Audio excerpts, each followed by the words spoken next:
So all praise to the Most High. Another local Sabbath class. Give all praise to the Lord that we get another Sabbath day to rejoice and be happy and rest in His grace. All praise to the Lord for that thing, man. We get to be amongst each other, go into these scriptures, and help apply to our daily lives. So that's what we're gonna go into today. So what I did is we're gonna go into local, but also it goes into the aspect of the entire earth. Now, how many of you heard the Michael Jackson song called the Earth Song? Raise your hands. I'm about to say, I've seen a few people who are older who haven't heard it. That's crazy. Because that song came out, was it 95? Around there? 95, 96? Yeah. I'm just saying, the youngins I could understand. They've never heard it. But Mike, you're talking about the most popular artist of all time. And this is one of his, to me anyway, one of his greater works that he's ever done. And it's called the Earth Song. So what I have here is called the real Earth Song. Because guess what? We, unlike him, because when you know the song, if you know those who know the song, he asked a lot of questions in that song concerning the state of the planet itself. The planet was already falling apart in that time. That was over 30 years ago? Yeah, about 30 years ago now. He was already asking questions that are still relative today. But, and the thing is, he was very, what's the word I'm looking for? His mind was very, not progressive, I don't want to say that. His mind was, he was always thinking about the state of everything, how everything is going. Now, he was just of the mindset of, we are the world, everybody's supposed to be one, all that nonsense.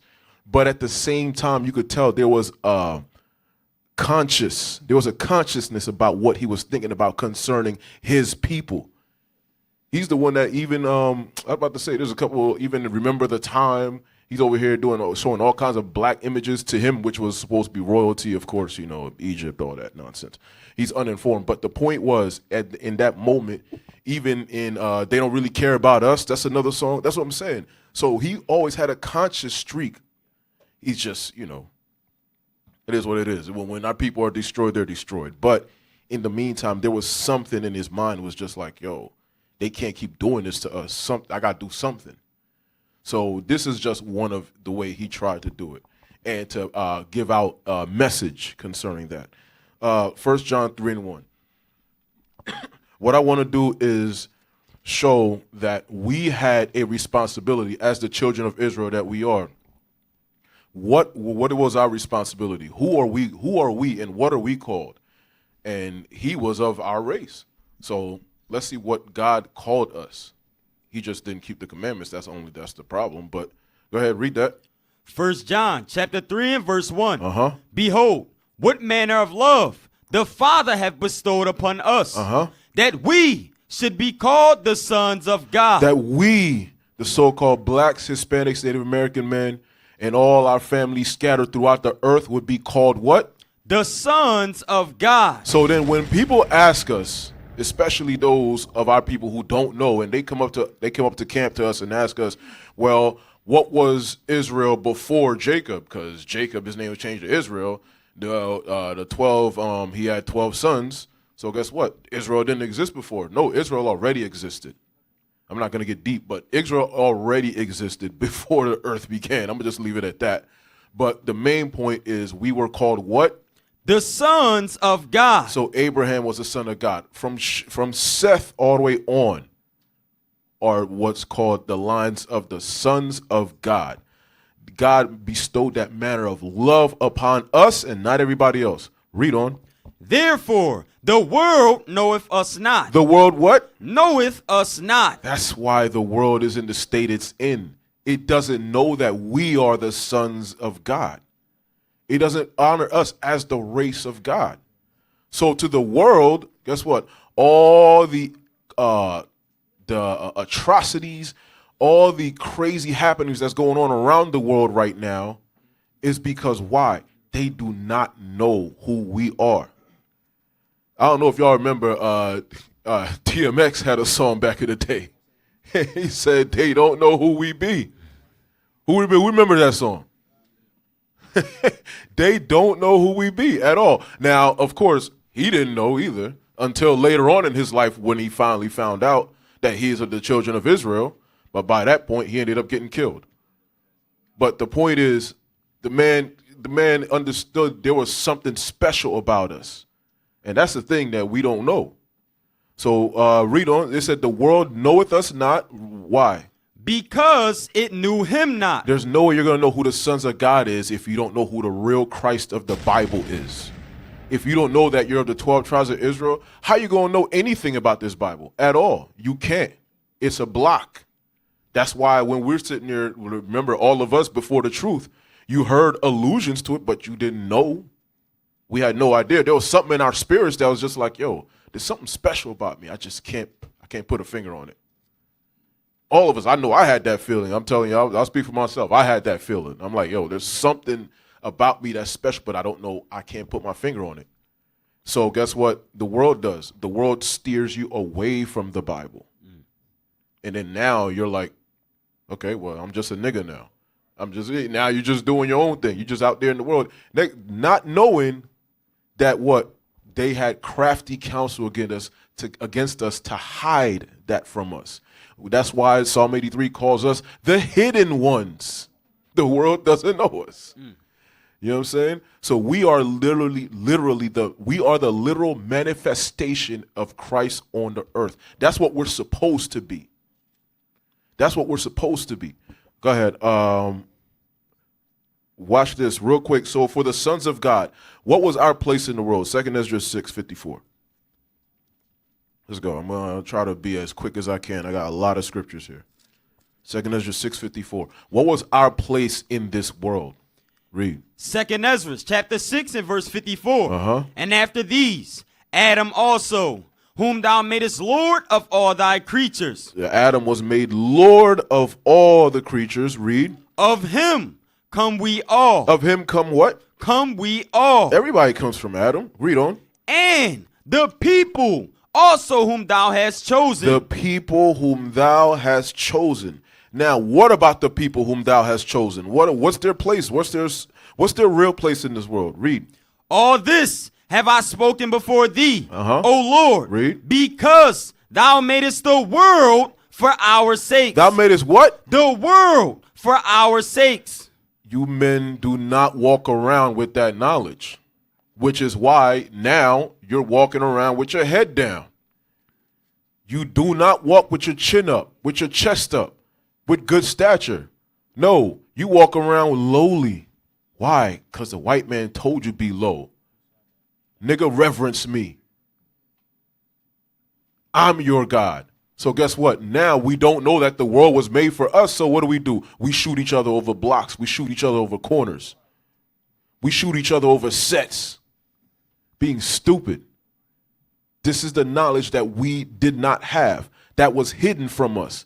We are the sons of God. The world is literally made for us. Period. Ain't no end of discussion. Period. So what these free slaves, these red demons are doing right now is because we didn't assume our mantle as the sons of God. And what do the sons of God do? They keep God's commandments. Genesis 32:28. Genesis 32:28.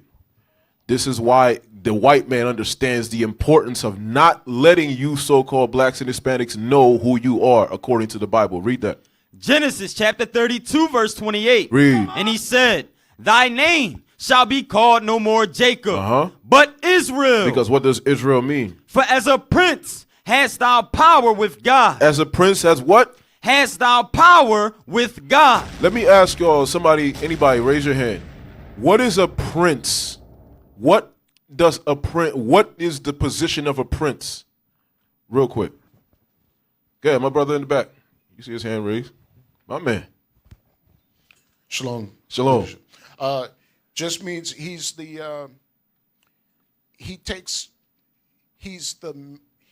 going to be the king. There you go. He's going to be the king. Give him a hand. He's going to be what? The king. Meaning what? Romans 8 and 17. I think it's around there. Come on. I'm going to go to Romans 8 anyway, so I was like, might as well just hit it now. Romans 8 and 16 first.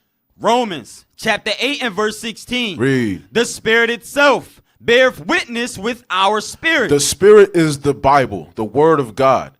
The curses of Deuteronomy 28 tell us that what? The Spirit itself beareth witness with our spirit. It bears witness with our spirit that what? That we are the children of God. That we are the sons of God. That's right. Period. That ain't talking about nobody else. All throughout the scriptures, you see curses, you see things that mark exactly who God's people are in these last days. Even our sisters, same thing. Too many signs pointed to us. Our spirit bear witness with these scriptures, and that's why we're in here in this congregating today, and not out in the world doing the foolishness that the lost of our people are doing. All right. So the whole point is, read on, watch this. Verse 17. And if what? And if children. If we are the children, then what? Then heirs. That's what a prince is. An heir to a kingdom. That's what a prince is. That's the name. That's the importance of you having your name. The white man understood that and said, nope, they can't be Israel. Nope, cut that off, cut that off, cut that off. Call them other names. Put them in slavery, and then now I'm Israeli. I'm the Jew now. So I rule this kingdom, and then I rule the kingdom to come also. That's what they're telling you. That's what they're trying to tell you. That's how you know the white man understands the next kingdom is not for him. But yet he's preaching in his Christianity, oh, the coming kingdom's for everybody. He wouldn't have done what he did to the children of Israel if he believed that. That's how you know Christianity is garbage. That's right. It's very plain. Simple to understand. They understand the coming kingdom is for one people. But guess what? They got everybody else blinded in their Christianity. That's how deep their minds are. Read on first, finish 17.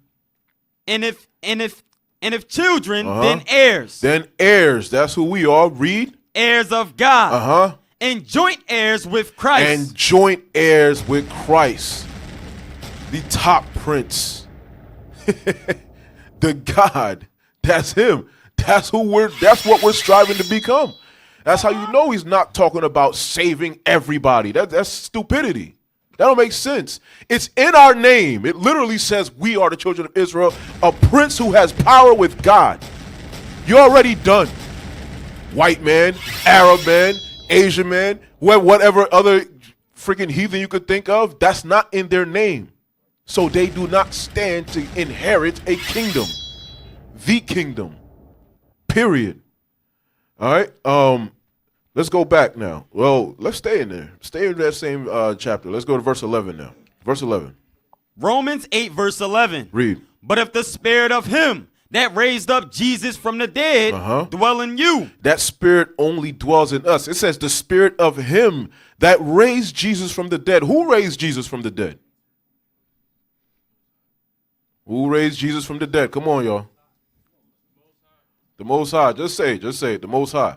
That's it. So if the spirit of him that raised Jesus from the dead do what? Dwell in you. How can he dwell in you if you're not doing what he said? That's how you know he doesn't dwell in the other nations. How could he dwell in them? They weren't given his commandments. Read. He that raised up Christ from the dead shall also quicken your mortal bodies. He's going to quicken our mortal bodies. Read. By his spirit that dwelleth in you. John 6:63. By his spirit that dwelleth in us. This is the spirit of God. We're reading it right here. The word of God is his spirit. All we got to do is do it, and he will call us what? His sons, his children. That's what we must be. That's how we inherit the kingdom. How you going to inherit the kingdom? You don't do anything that it takes to get into it. Stupidity. Read. John chapter 6 verse 63. Read. It is the spirit that quickeneth. The flesh profiteth nothing. Read on. The words that I speak unto you, they are spirit and they are life. They are spirit and they are life. Is those words that have quickened us. Quicken us, meaning what? Changing us. It changes us. It makes us alive. Because these mortal bodies are fleshly. They're earthly. All they want to do is sin. So what did we need? We needed the spirit to revive us. That's what we needed. That's why we were what? Dead. What happened with Christ? What happened with Christ? On the third day, what happened with him? He rose. He was quickened. Isn't his nation going to follow the same pattern? Yes, sir. 2 Peter 3 and 8. 2 Peter 3 and 8. 2 Peter chapter 3 and verse 8. These nations don't have that spirit in them. It's only in us, the sons of God. Read. But beloved, be not ignorant of this one thing. Don't be ignorant of this. Read. That one day is with the Lord as 1,000 years. That one day is what? With the Lord as 1,000 years. One day equals 1,000 years to the Lord. One day, 1,000 years with our God. But guess what? So if one day equals 1,000 years, Hosea 6 and 2. So remember, we're going into the fact that the spirit of him that raised up Jesus on that third day, that spirit also is supposed to dwell in us to quicken our mortal bodies, just like it quickened his mortal body. Read that. Hosea chapter 6 and verse 2. Read. After 2 days. After what? After 2 days. What would happen? Will he revive us? Actually, start at verse 1. I apologize. Hosea chapter 6 verse 1. What must the sons of God do? Come and let us return unto the Lord. Come on, let us do what? Return unto the Lord. The white man can't do that. There was no previous relationship where he could return to the Lord. There's no previous relationship with any heathen outside of the 12 tribes of Israel can return or repent or be restored or be redeemed to the Lord. It's too easy. It's too easy. Christians don't read. That that prefix RE right there destroys everything that Christianity stands on. Read it again. Come and let us return unto the Lord. Us, we who had a previous relationship with our God, return back to him. Read. For he hath torn, and he will heal us. He will heal us. He did tear us up, but he is the one who heals.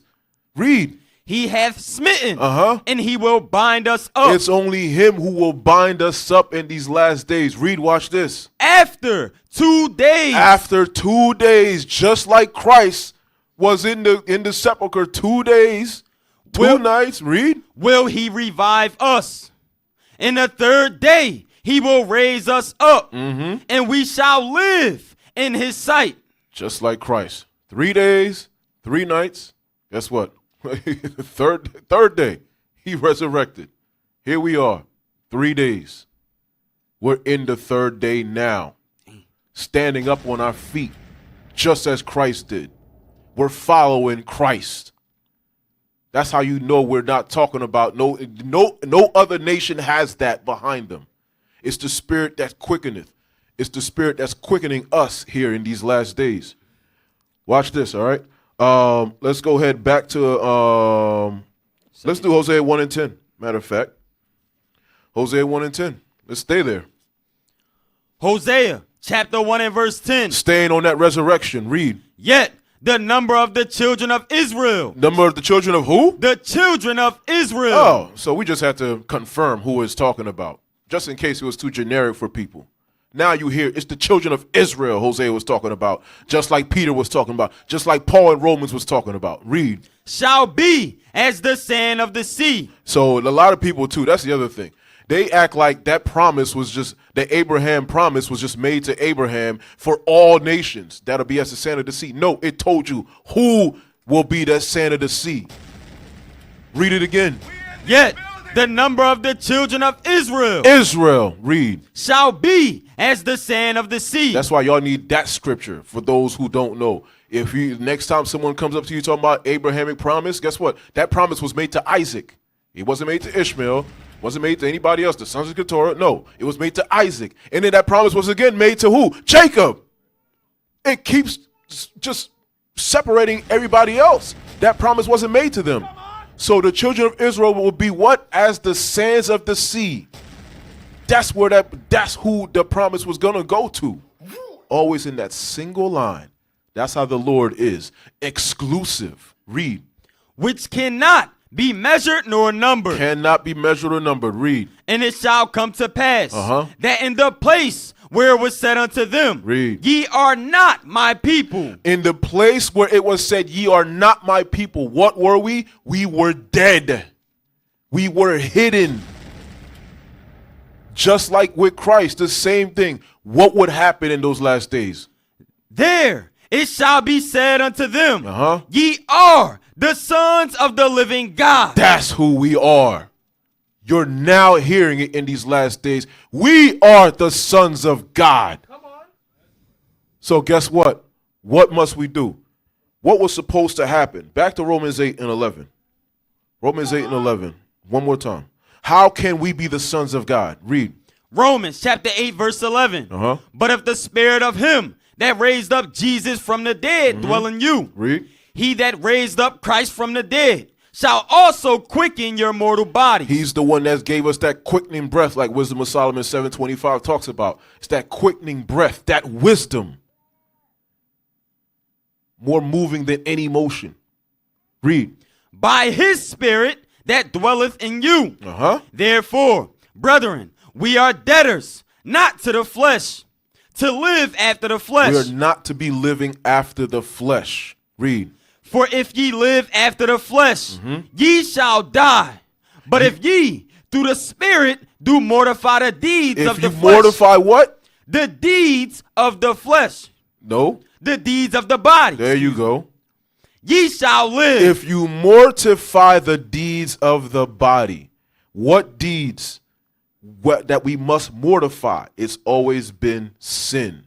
That's always been our kryptonite, Colossians 3 and 5. Mortify the deeds of our body. Let's get specific. Paul gets specific as to what deeds we have to mortify in order for us to do what? Become the sons of God and fulfill our potential. It is because of the devastation that has happened to us, because of the fact that we broke God's commandments. That's why we're in the state that we're in. And now we're left just having to make songs about why the earth is the way it is. Being frustrated. That's why. No, we need to take over. That's who we are as the sons of God. Read. How can we do that? Read. Colossians chapter 3 and verse 5. Mortify therefore your members. We need the specifics. What members are we mortifying? Read. Which are upon the earth. Fornication. Fornication is upon the earth. You want to know why things are destroyed on the earth? Look at this. I like that visual right there. All praises. Fornication, we must mortify that thing, deaden that thing within our minds. Read. Uncleanness. Uncleanness. Read. Inordinate affection. Inordinate affection. Disgusting affection. Vile affection that's not in the word of God for us to follow. Read. Evil concupiscence. Evil, wicked, sexual sin. Read. And covetousness. Covetousness. What about covetousness? Which is idolatry. You want to know why wars happen on this earth? Why the earth is destroyed as the way it is? Covetousness. Covetousness. It's the will of one man against the will of another. It's the will of the evil against the will of the good. It's all kinds of everybody's frustrated dreams clashing against each other. That's what is going on. That's why the earth is in the chaos that it's in today. Read on. Watch this. For which thing's sake the wrath of God cometh on the children of disobedience. Watch this real quick. It says specifics. I want to. Those are the specific. Some of the specifics on what deeds we need to mortify. And all of this is what? These are laws. The laws of life, these go against the God's laws, the laws that he gave us as the sons of God.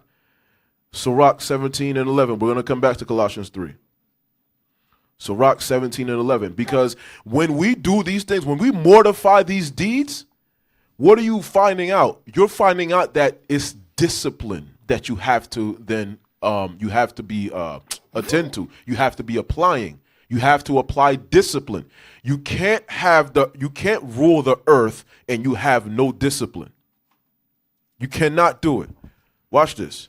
Sirach chapter 17 verse 11. Watch what these laws, God's laws, were made to give us. Read. Beside this, he gave them knowledge and a law of life. The law of life. Read. For an heritage. It was given to the sons of God for an heritage. How can the earth be run if you're not running it by the Creator's laws? It's very simple. Why do you think the white man, his empires keep failing over and over and over? He's not doing what the Creator told him to do. Well, the Creator did not tell him to do anything. He took over. And guess what? He's doing what his daddy Satan told him to do. That's what he's doing. And that's why his empires keep failing.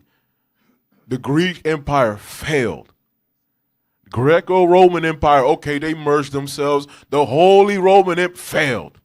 The ancient Roman Empire failed. Over and over, they fail and fail and fail.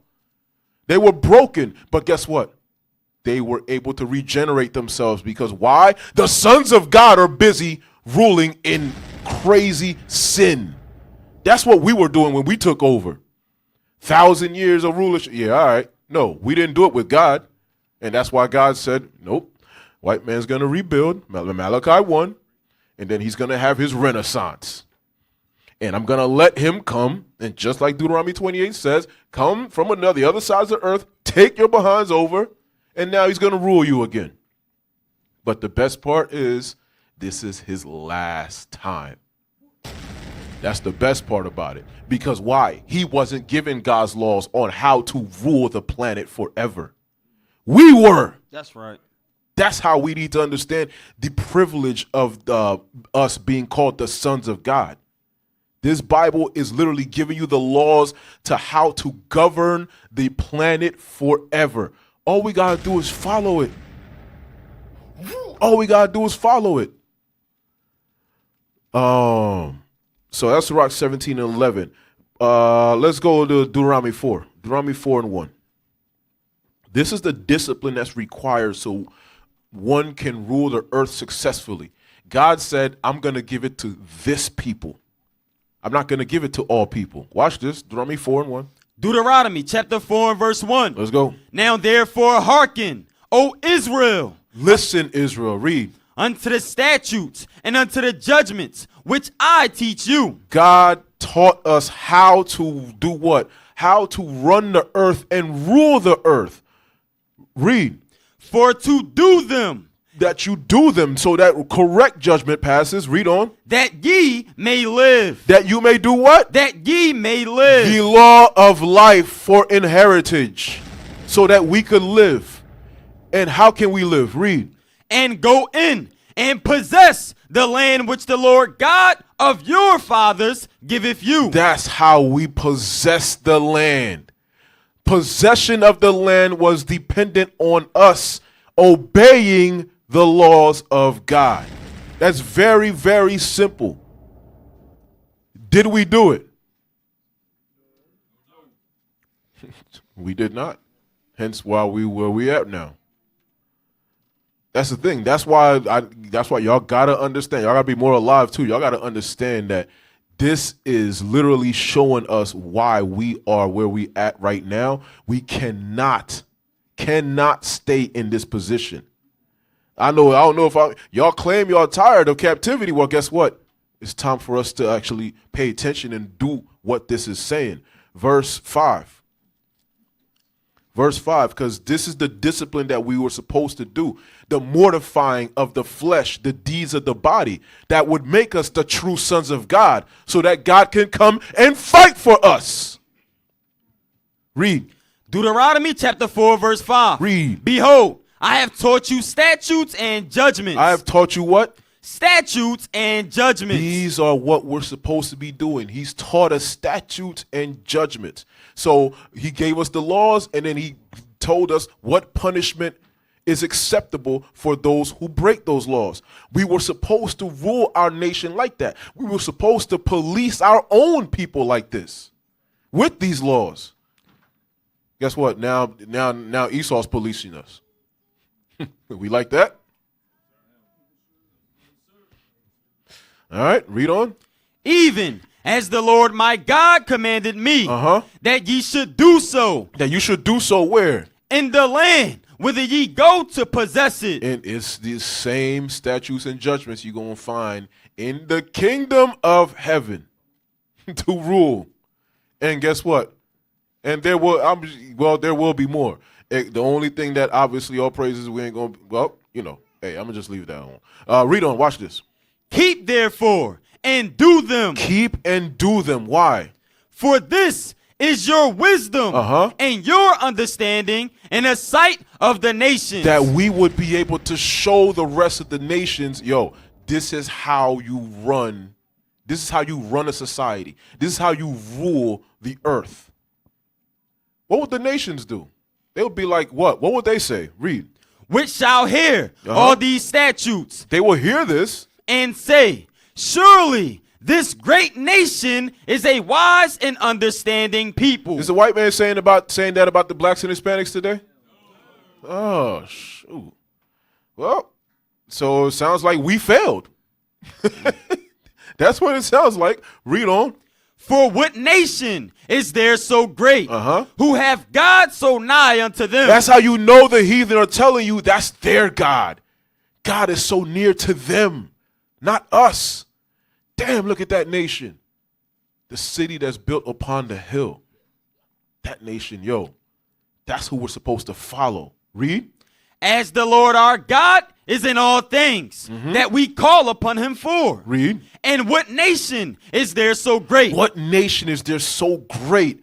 What makes us great? What made us great? Read. That hath statutes and judgments so righteous as all this law. So righteous is all this law, all these commandments. We're going to go into some of those commandments, and you're going to see how righteous they are, how beautiful and perfect they are. That's how you know what the rules and the regulations that this white man is ruling upon this earth today are not. They're absolute devastation, crony BS, phony garbage. That's what they're ruling with right now. Covetousness, all kinds of craziness. Read on. Which I set before you this day. All right, back to Colossians 3. Now I want verse 8 now. More sins that we're supposed to be mortifying. So that, like it said in Romans 8, that we would become the sons of God. The deeds of the flesh that we are supposed to deaden out from us, so that sin does not rule over us, like it says in Romans chapter 6. Do not let sin, meaning the breaking of God's commandments, rule over your mortal body. Read. Colossians chapter 3 and verse 8. Put off what? But now ye also put off all these. Read. Anger. Anger. Put off all these. What? Anger and what else? Wrath. Malice. Malice. So all of these things that you're reading here is how the white man rules today. Anger, wrath, malice. I'm showing you what you're looking. It's a spiritual thing when you're talking about ruling and being able to run an empire and rule it forever. Read. Blasphemy. Read. Filthy communication out of your mouth. His whole entire empire is built on these. Read on. Watch this. Verse 9. Verse 9. Lie not one to another. Oh, shoot. Turns out he lies as well. Second Ezra, it says he rules the earth with deceit. Read. Seeing that ye have put off the old man with his deeds. That's what we're supposed to do as the sons of God. Mortify the deeds of your body. Put off the old man. Watch this.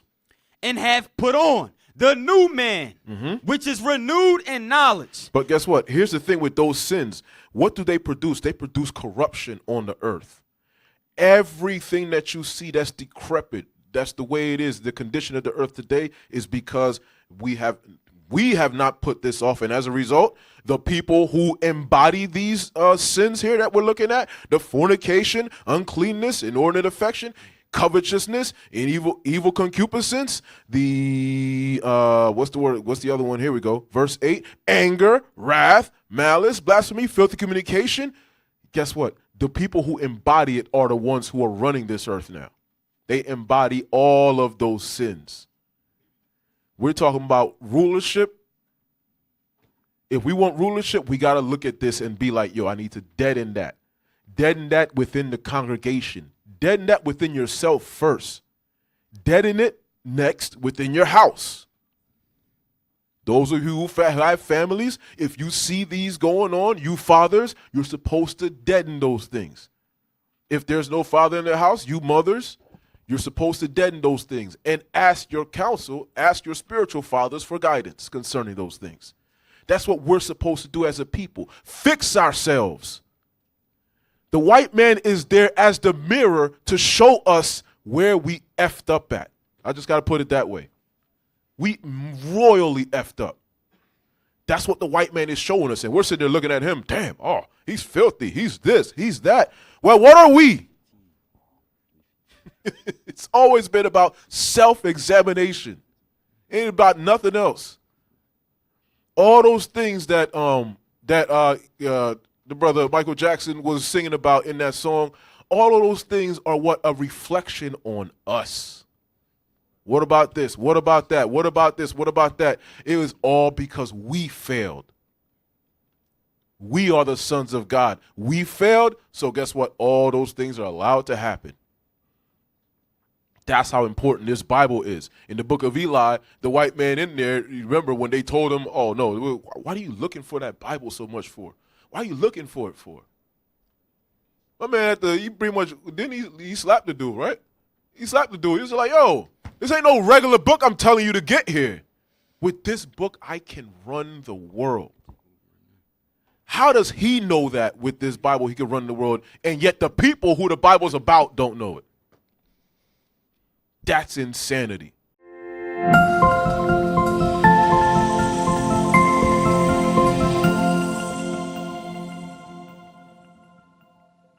Fullness of mind. Read. Meekness. Meekness.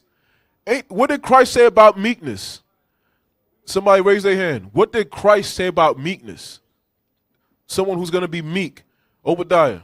Give him the mic. Come on, come on. Shalom, Most High, God bless. Christ said that the meek will inherit the earth. Boom. There you go. You want to know how to inherit the earth? You just heard it there. Read it again. Meekness. Long suffering. Meekness. We must be meek, meaning submissive to God's commandments. It's not talking about being mealy-mouthed. Read on. Verse 13. What was that last part after meekness? Long suffering. Long suffering. We got to be patient. Read. Watch this. Forbearing one another. You see that? Forbearing one another. We got to tolerate each other. We got to be able to deal with each other. Kindness to each other. Charity. Read. And forgiving one another. And doing what? Forgiving one another. You see what we're supposed to be doing with each other? Not being merciless. Not being merciless. But that's what happens, though. Hosea 4:1. Come back to that. Hosea 4:1. What did we do instead? And then now we're trying to figure out why is it that we are the way we are right now. You can't inherit a kingdom without what you just read in Colossians 3:12 and 13. You can't inherit a kingdom this way. You have to do it the way God said to do it. Read. Hosea chapter 4 and verse 1. But what do we do? Hear the word of the Lord, ye children of Israel. Read. For the Lord hath a controversy with the inhabitants of the land. You see that? So how is God going to let us get a kingdom if he has a controversy with us? He's not. Why? Because what are we doing? Read. Because there is no truth. There is no truth. Read. Nor mercy. Hey, I'm about to say verse 9. That was Colossians 3:9. Lie not one to another. There is no truth in the land, nor what? Nor mercy. Nor mercy. Verse 12, Colossians 3:12. Bowels of mercies are what we supposed to have for us to inherit a kingdom. We're supposed to be merciful with each other. Read. Nor knowledge of God in the land. All the knowledge of God, we said, nope, throw that behind us. Isaiah 30. Now, we don't got to go there, but Isaiah 30 says what? Man, cast the Holy One of Israel from behind. Throw him behind us. We don't want to hear this. Move the Holy One of Israel from us. That's what we did. And now we're trying to figure out why we got to run to Egypt for safety. Why we got to run to this place. Why we got to do that place. Soon as Babylon comes on us, run to Egypt. Wait, no. God gave us the blueprint. God told us what to do. We didn't want to do it. We continue to think we're wiser than God.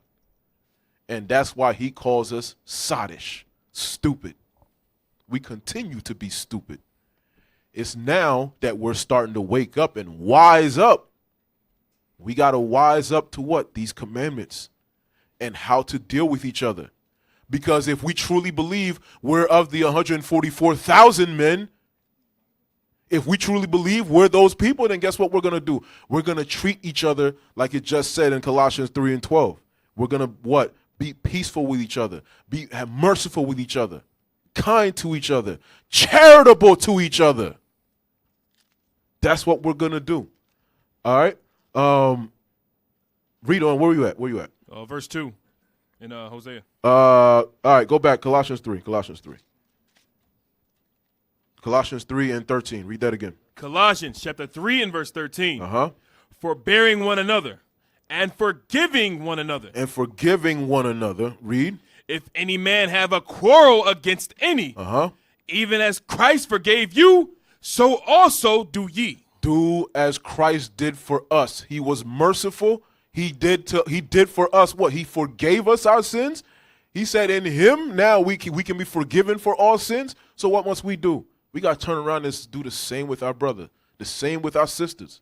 We're supposed to be forgiving each other, being the Christ on the earth that just like he was. We're supposed to be the manifestation of Christ on the earth.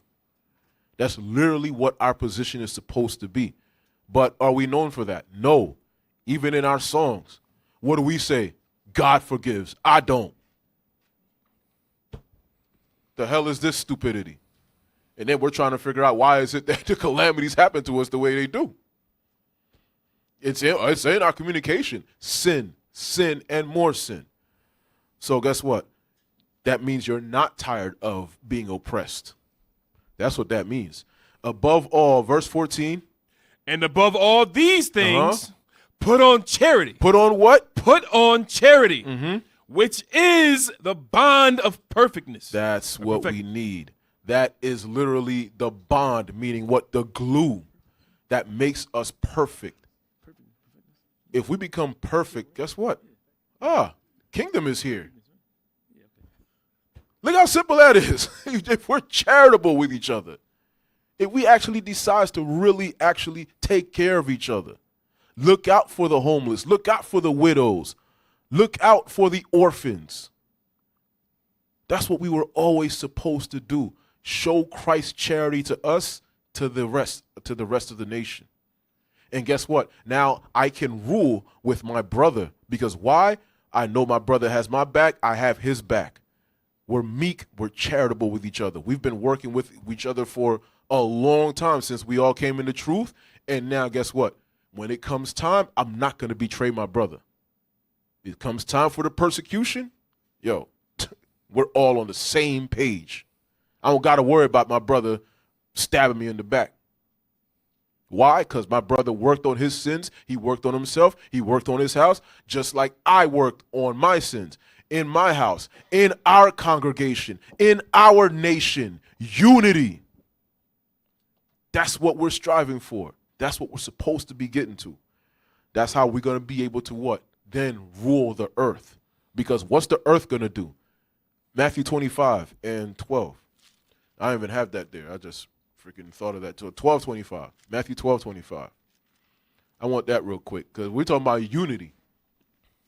Matthew 12:25. Read that. Matthew chapter 12 and verse 25. Why is Esau's kingdom on its way down right now? Read. And Jesus knew their thoughts and said unto them, Read.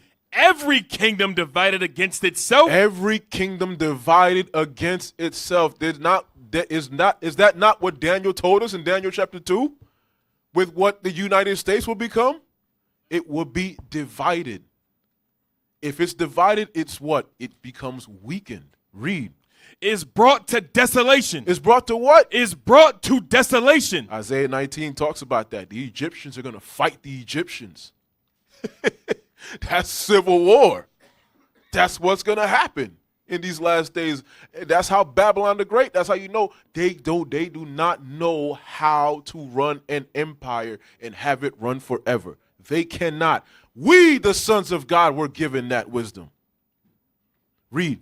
And every city or house divided against itself shall not stand. Read. And if Satan cast out Satan, If Satan cast out Satan, read. he is divided against himself. Uh-huh. How shall then his kingdom stand? And that's how you know his kingdom won't stand. What happened January 6, 2020 with y'all boy Trump? Soon as Biden's about to get in there, nope. The kingdom is Satan cast out Satan. The kingdom is imploding within itself.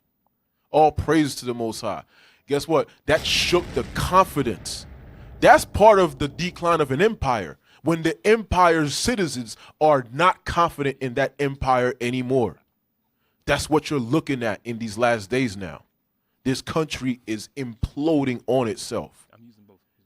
And it's going to happen quicker than people think. I'm gonna leave that there. That's another class altogether. But it's going to happen. I'm about to say leadership been going into it. So those of you who've been paying attention, you already know. Leadership been going into that. All right. Read on. Watch this. Go back to Colossians 3. I wanted meekness. I wanted to make a point on that, by the way. Which verse? That was verse 12. Meekness. Yep, Yes, sir. verse 12. Read that. Verse 12. Put on, therefore, as the elect of God, That's what we're supposed to be. Read. holy and beloved, Uh-huh. bowels of mercies, Read. kindness, Read. humbleness of mind, Uh-huh. meekness. We must put on meekness. Matthew 5:5. We already quoted it, but I just want to read that for why. There's a certain word in there I want. Read. Matthew chapter 5 and verse 5. Read. Blessed are the meek, Uh-huh. for they shall inherit the earth. They shall do what? For they shall inherit the earth. They shall inherit the earth. There was a scripture earlier that we quoted. That uses that word. Actually, you know what? No, I'll just give it to you. That inherit, the meek shall inherit. What's the name Israel mean again? So what is a prince to a king? An heir. An heir. He will inherit the coming kingdom. That's how you know Christ ain't talking about all people. Oh, you could be meek and you will inherit the. No, the meek of Israel is going to be the ones that's inheriting that earth. Done. It's over. Romans 8 goes right into that. Joint heirs with Christ. That kingdom is going to be on the earth. Matthew 6 and 10. Matthew chapter 6 and verse 10. Read. Thy kingdom come, thy will be done in earth as it is in heaven. So that was just to prove that the kingdom is going to be on earth. That's why it says the meek shall inherit the earth, the kingdom of heaven. All right. That's only the princes. Last time I checked, Israel's the only ones that has that title, prince who has power with God. That's why we march in the streets saying, I'm the son of a God. We can do that. They can't.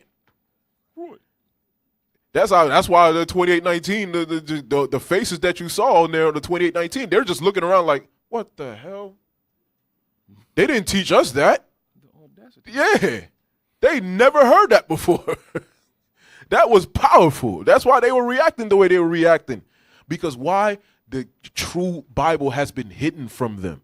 They're learning absolutely nothing this Bible says in that stupid church. Absolutely nothing. What do they mean I'm the son of God? What is that? What?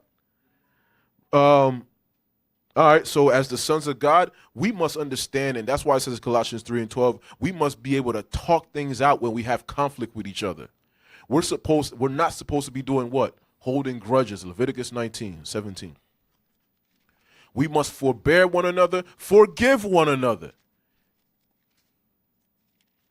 Read. And it says in verse 13, read on, like before you read, it says, if any man have a quarrel against any, even as Christ forgave you, so also do ye. That's what we're supposed to be doing as the sons of God. So what must the sons of God do? Apply this commandment here. Read. Leviticus chapter 19 and verse 17. Uh-huh. Thou shalt not hate thy brother in thine heart. Read. Thou shalt in any wise rebuke thy neighbor. So you know it's talking about what? Family. Don't hate your brother. Read that last part again. Thou shalt in any wise rebuke thy neighbor. You must correct him. Correct your neighbor, your brother who you see in sin, breaking God's laws. Because why? That's the downfall of an empire. That's the downfall of a kingdom, when you break God's commandments. Read.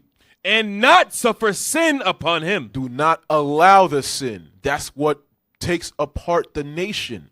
It's the crack that's in the foundation that caused our collapse. We must correct it when we see it amongst each other.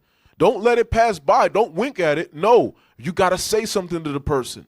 That way, then how is their faith going to grow? How are they going to be built upon a strong foundation? How are they going to actually be an active participant in the kingdom of God if you're just letting them stay in their sin?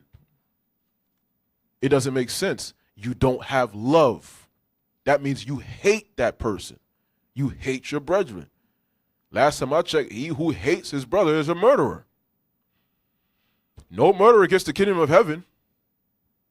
Simple as that. Read, watch this. Thou shalt not avenge, nor bear any grudge against the children of thy people. Watch this. But thou shalt love thy neighbor as thyself. That's what we we were always supposed to do that, but we did not do that. Hence why we have many wars among us. And then we're trying to figure out why our nation has become destroyed, decrepit, dilapidated, torn apart. It's only now that the bond of this word right here is starting to bring us back together. The Spirit of God. Back to Colossians 3 one more time. Colossians chapter 3 and verse 12. 13. Verse 13. Forbearing one another and forgiving one another. It's what we must do amongst each other. All within all the spite, the little stupid little things that we have, the fights that we have amongst each other in the congregation, that should not be happening. Y'all got to talk it out. Y'all got to understand how to apply grace, how to apply mercy with each other. Stop being stupid and petty. Pettiness is what starts wars. Misunderstandings. Talk it out. That way one can understand each other. Read. If any man have a quarrel against any, even as Christ forgave you, so also do ye. Read on. And above all these things, put on charity, which is the bond of perfectness. And what's going to happen if we do that? Read. And let the peace of God rule in your hearts. You want peace? There's peace right there. It's got to come in your mind first. White man, well, he can't do this. Why do you think his kingdom is nothing but war? War, war, war, war, war constantly. War here, war there, financial wars, electronic wars, cyber warfare. He's everything about the white man and his empire is war, war, war, war, war, war. Why? Because he just told you right here, they don't have charity. They don't have any of these commandments to be able to apply so that they can become an everlasting kingdom, because their kingdom was not made to be everlasting. Their kingdom was made by sin, based off of sin, and because of that, guess what? Their kingdom has to die. Sorry, not sorry. Read. And let the peace of God rule in your hearts, To the which also ye are called, in one body. In one body, united. Israel, united in Christ. That's how we become the kingdom that we're supposed to be on this earth. Read. And be ye thankful. And be thankful. Stop being ingrate. Be thankful. Because what does that do? That helps to stop you from being covetous, which we just read in Colossians 3 and 5. Covetousness, which is idolatry. When you're thankful to the Lord, you thank him for his mercies, you thank him for the inheritance he gave us, guess what the Lord's going to do? Oh, shoot, these people, they're grateful. I'm going to keep blessing them. That's what I'm going to do. We want the blessings? Damn, nobody wants the blessings. Yes. All right. Nah, nobody. Shit. That's crazy. That's what I'm saying, man. Yo, y'all crazy. Doing the opposite is what begins wars. James 4:1. James 4:1. This is the stuff that we must fix within our nation. How are we going to fix the earth and we can't even fix ourselves? We can't police ourselves. We can't do nothing ourselves right now. So guess what? Now the Lord is starting to bless us. Because what just happened recently? Didn't the Lord just give us land? Didn't he not? Yes, sir. All praise to the Most High. Be ye faithful. So now what must we do? What must we do in that land? All we're going to be doing is what? Rehearsing the righteous acts we just read. For example, Deuteronomy chapter 4, verse 1. In that land that I gave you to possess, do my commandments. These statutes, these judgments, uphold them in that land. That way you will not be taken off that land. You will be able to dwell safely. All right, read on. Watch this. James chapter 4 and verse 1. Read. From whence come wars and fightings among you? From whence come wars and fightings among you? Read. Come they not hence, even of your lust, that war in your members? Because your first member is your mind. That's why Paul just told you in Colossians 3, what? Let the peace of God dwell in your mind. By how? You got to be doing all those things that we read from verse 12 on down. Kind to each other. Have mercy on each other. Be merciful with each other. We have to love each other as ourselves. Love your neighbor as yourself. This is how you're going to be able to have what? The beginnings of the sustenance of a great and everlasting empire. And not be young boys anymore, little boys like Christ talked about in Luke chapter 7. Read, watch this. Ye lust and have not. Uh-huh. Ye kill and desire to have and cannot obtain. Uh-huh. Ye fight in war, yet ye have not, because ye ask not. Because you don't depend on your God. But all these things, that's what the white man did. Ye lust, ye kill, desire to have, and guess what? He cannot obtain that everlasting empire. That's why his empires continue to destroy themselves over and over and over throughout the earth. Over and over. How many failed empires this man has had? And he continues to get another chance and another chance. Why? He's built upon those mistakes and he continues committing those same mistakes. Why? Because he is the man of sin, the son of perdition. That's what he's always been. Read. Ye ask and receive not. No, that's it. Yes, sir. That was it. But the main thing is, it's the envy that we have, the war that's within our members, the covetousness, all these things. We must stop it within here. We must stop that nonsense, that foolishness within us.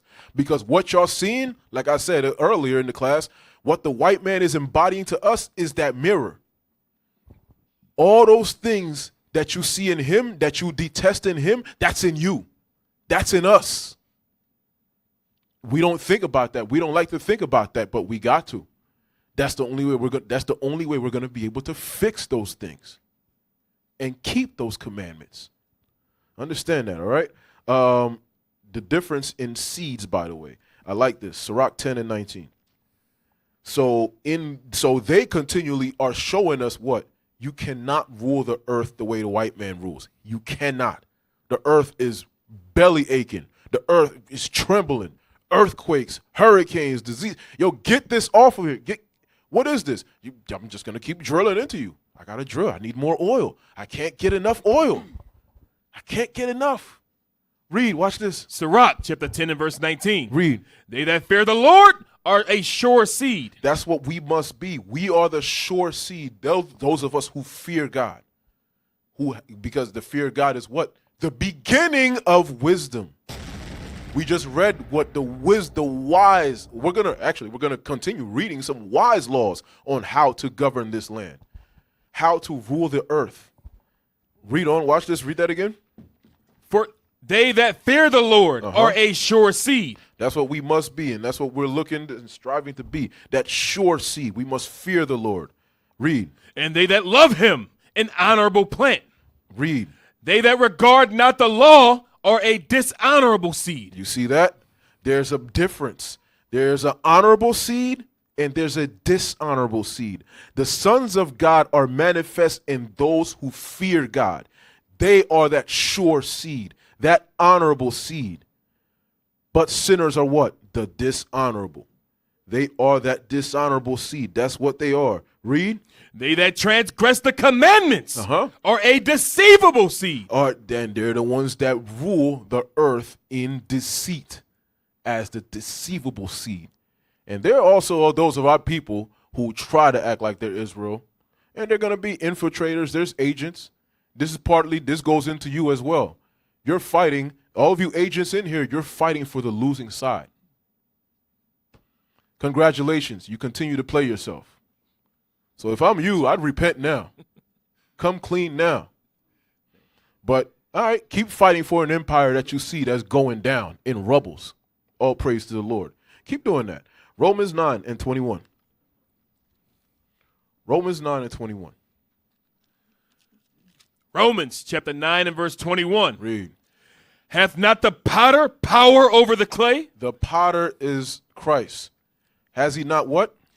Power over the clay? He's got power over what he made. Read. Of the same lump to make one vessel unto honor and another unto dishonor? Can I let me see. Who knows why I went here? What is this talking about? What is this talking about? Read that again for the brothers. Nobody raised their hand. Hath not the potter power over the clay? Because what we're talking about, we just came from Sirach, and it said what? We're talking about seeds. Seeds. All right? So it said, read that one again, and then, Romans chapter 9, verse 21. Brother. Go ahead, give it to him. Go. Okay, read it. Hath not the potter power over the clay? Of the same lump to make one vessel unto honor and another unto dishonor? What do you think? Why do you think I went here? Because it's the seed of the wickedness, of the lust, of the whatever that starts you to hate your brother or hates you to start working against, the envied, all the things. It's that beginning little seed. Okay. You took it another way. I'm all right with that. Actually, it's not bad. Not a bad answer. But remember what we're talking about: the sure seed, who fears God, and the deceivable or dishonorable seed, that does not fear God. Why do you think I went to Romans 9 to go into that? Because think about what we're talking about, the vein of the entire class. Who's ruling the earth today? Esau. All right, now let's see if, Soldier Nehemiah, let's see if you got it.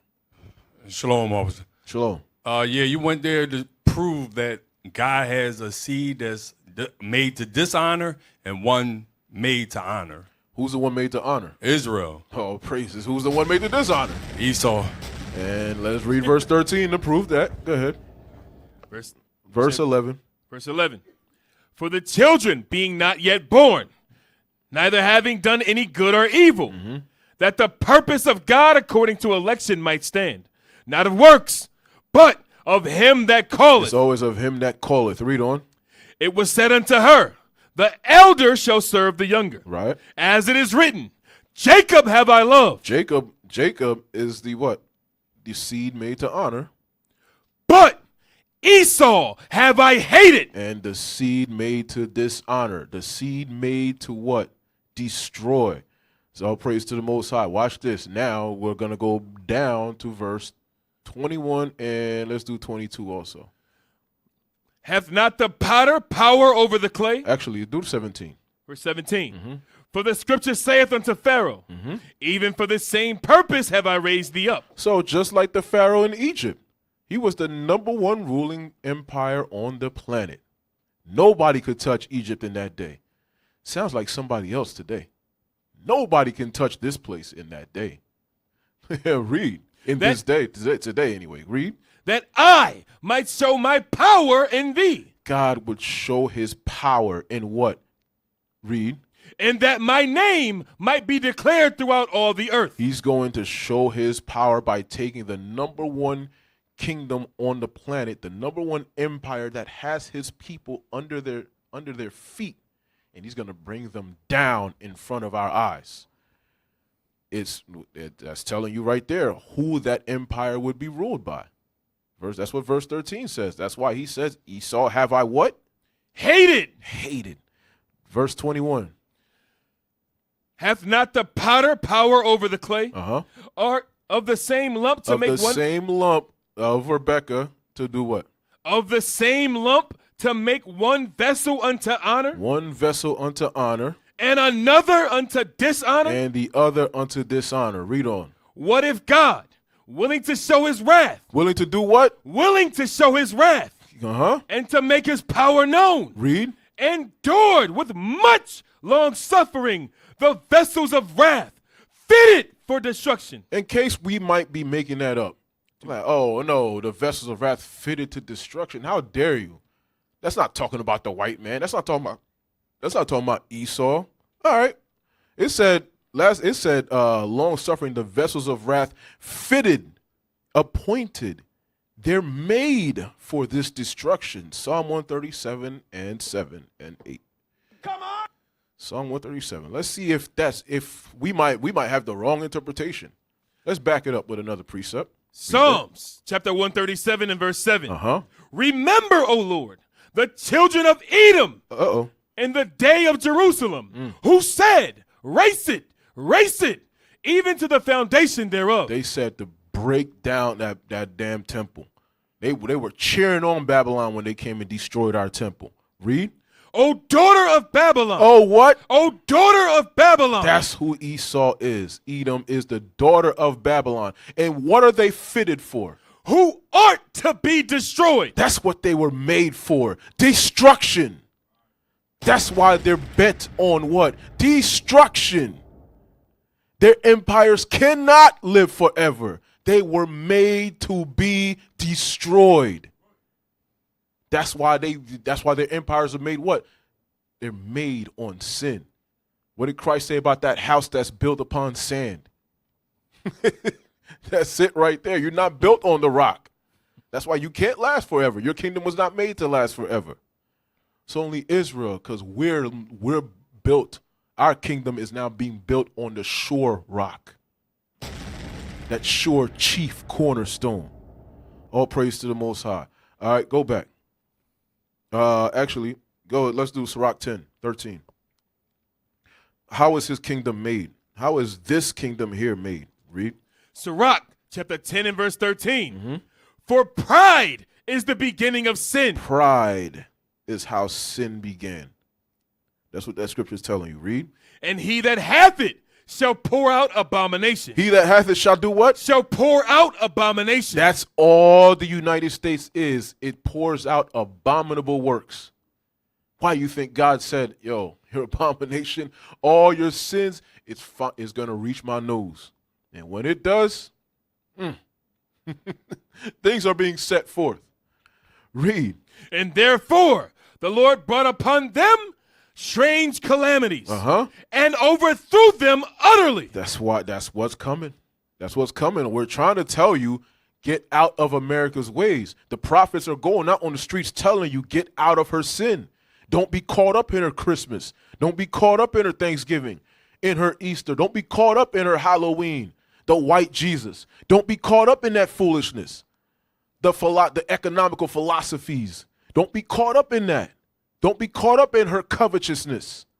The fact she can't be satisfied. Do not be caught up in that. Or else what? What's going to happen to you? And therefore the Lord brought upon them strange calamities and overthrew them utterly. God is going to overthrow them utterly. Watch this, verse 14. The Lord hath cast down the thrones of proud princes. The thrones of who? Proud princes. Ah, man. There's somebody who's out there who is prideful. Read. And set up the meek in their stead. And he's going to do what? And set up the meek in their stead. He said, I'm going to take them out, the prideful. I'm going to take them out, and I'm going to put the meek who's going to inherit the earth, I'm going to put them in their stead. That's how the Lord works. Do what he commands. He's going to go fight for us. And he's going to take them out of, he's going to bring them down and put us in their place, in their current place today, except it's going to be even better than where they're at right now. They are that dishonorable kingdom. It said the Lord will do what? Read that one more time. The Lord hath cast down the thrones of proud princes. That's what he's done. Daniel 7 and 9. Hold that. We're going to come back to that. Daniel 7 and 9. He said he will cast down the thrones of proud princes. Read. Daniel chapter 7 and verse 9. Mm-hmm. I beheld till the thrones were cast down. Damn. There's your kingdoms. All cast down. The thrones will be cast down. So guess what? Is Ezra lying? No. Daniel saw the same prophecy. All their thrones are going to come down. And who sits? And the Ancient of Days did sit, whose garment was white as snow, and the hair of his head like the pure wool. It ain't like the stringy hair of that Leonardo da Vinci tried to paint to you. Like the pure wool. It ain't the stringy hair that Michelangelo tried to paint to you. And the hair of his head like the pure wool. It's a black God sitting on that throne. And in that day, that prideful white man, well, he's not white, he's red, is going to be so red. It's going to be insane. Y'all think Donald Trump is red. Y'all think he's orange. Oh, no, not in that day. He's going to be steaming hot. And guess what? It won't even matter. We don't give a damn. The Lord is throwing his nonsense all the way down on the earth. No more empires for you. You are done. It's over. All right? Read that. Verse 15. Back to Sirach 10. Sirach chapter 10 and verse 15. Uh-huh. The Lord hath plucked up the roots of the proud nations. The roots of the proud nation. He's going to pluck them out by the roots. That's why and it was in Isaiah when it talks about 14 and 21. Do not let them come. They're not going to be able to come back up and raise cities anymore. It's not going to happen. Why? The Lord's going to pluck them out by their roots. Who is that prideful nation? Obadiah 1. Obadiah 1. Obadiah chapter 1 and verse 1. Uh-huh. The vision of Obadiah. Thus saith the Lord God concerning Edom. Uh-huh. We have heard a rumor from the Lord, and an ambassador is sent among the heathen. An ambassador is sent among the heathen. I just want to get to the point. Verse 3. Verse 3. The pride of thine heart. The pride of whose heart? The pride of thine heart. Edom's heart. The pride of Edom's heart has done what? Hath deceived thee. They think they could beat God. They think they're going to be able to beat Christ. I'm gonna make a space force. I'm gonna make a space force, and we're gonna fight the aliens. I don't know what they think they're gonna do. What do they think they're gonna do? I'm telling you, bro. They the pride of their heart. Read that again. The pride of thine heart hath deceived thee. I can't do him like Deacon Nathan could do him well. I can't do it. I can't do that.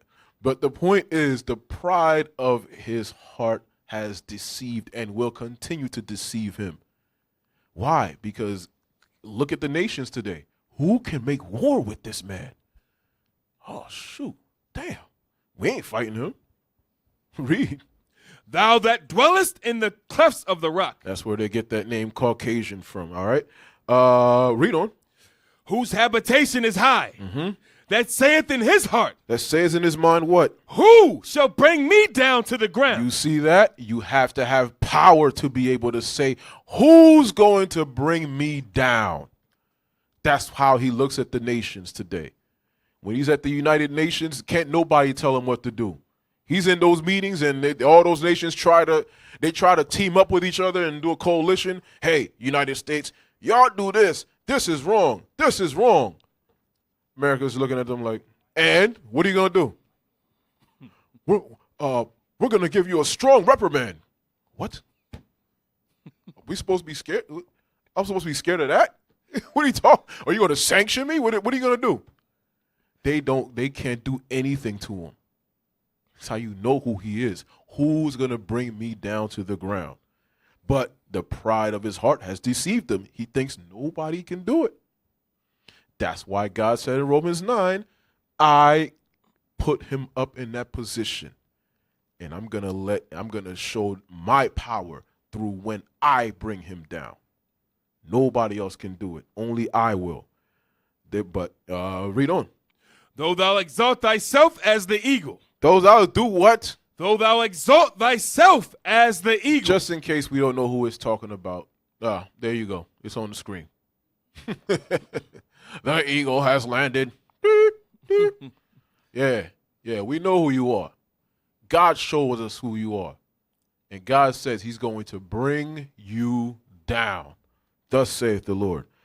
Back to verse 15, Sirach 10. Sirach chapter 10 and verse 15. So that prideful nation, what's going to happen to him again? The Lord hath plucked up the roots of the proud nations and planted the lowly in their place. He's planted the lowly in their place. Who are the lowly that he's going to plant in their place? 1 Corinthians 1. 1 Corinthians 1:28. Who is the lowly that the Lord's going to put in their place? The weak things. Read. 1 Corinthians chapter 1 and verse 28. And base things of the world. Actually, it starts 27. My bad. Yes. Yep. But God hath chosen the foolish things of the world to confound the wise. The foolish things. These brothers ain't go to no cemetery schools to learn how to apply this word, to learn how to go out there now and preach this word to the people. These brothers didn't go to our seminary schools. What's going on? Where are they coming from with this? All of a sudden, they're out in the streets in the middle, start screaming with this Bible in their hand. What are they doing? What is that? Guess what? God said, I'm going to take the foolish things. I'm going to put my spirit into them, revive them in the last day. They're going to do what? These sons of God are going to mortify the deeds in their body, and then they're going to get the hell up and show the rest of my people how to do the same thing. And what are they doing? They are replicating more sons of God, waking up more sons of God. And now Israel's waking up as that exceeding great army, that next empire in the days of your kingdom. Right. That's how it's going to be done. That's how the Lord works. He's showing off right now. He's showing you can't stop him. You cannot stop him, Esau. Sorry. Keep trying, though. I'll give you all that. Keep the valiant effort up. Read. And God hath chosen the weak things of the world to confound the things which are mighty. We are the weak things. We're not the richest. We're not the ones with the greatest, all the money and all this stuff, the financial backing. We don't have the media helping us out. The media, in fact, is blacking us out. They don't want to hear nothing. It's only the Lord disappointing the devices of the crafty with their social media. And all of a sudden, now the word's coming and hitting our people everywhere. They didn't plan on that part. The Lord is a mastermind. They run their media and whatnot, but guess what? We've taken over, and now we're showing our people while the lies are being perpetrated, the truth is now opening its mouth and swallowing it up. That's what the Bible's doing. Read it again.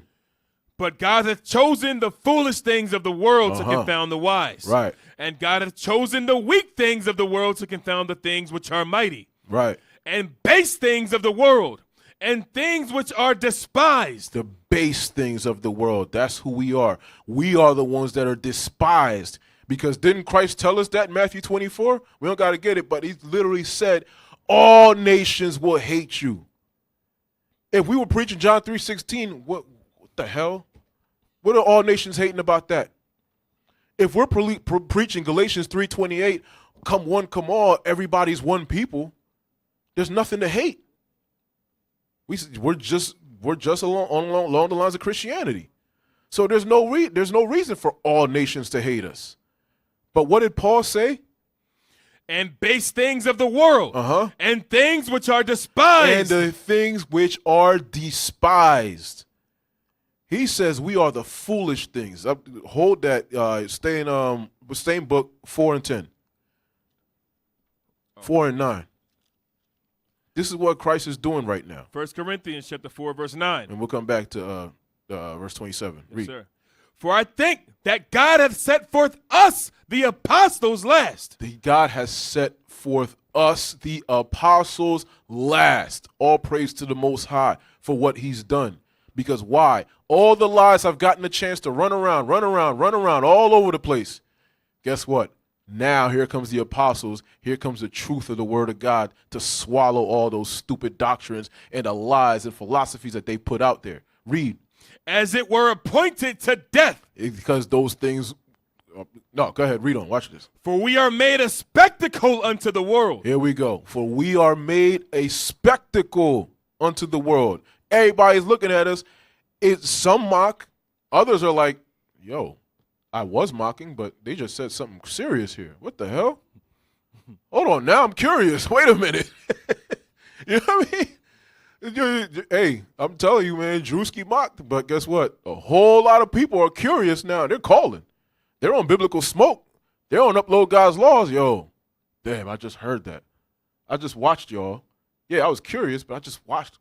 A whole lot of people heard, damn, Kendrick's album. A whole lot of people heard all kinds of different things going on in the world. The Lord is just putting this thing out there in front of our people, and our people are starting to wake up off of it. Read.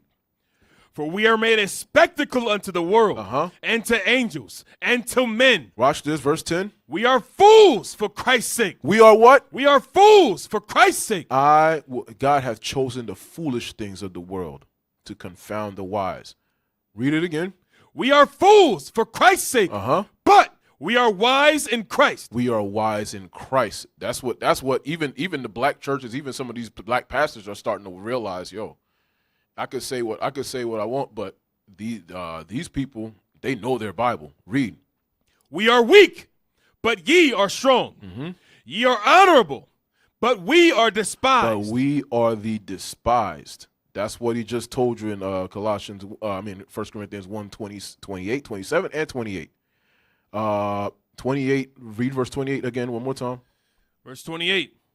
And base things of the world, and things which are despised hath God chosen. Read. Yea, and things which are not, to bring to naught things that are. To bring to naught things that are, because in everybody else's mind, the white man is something that is, and we're nothing.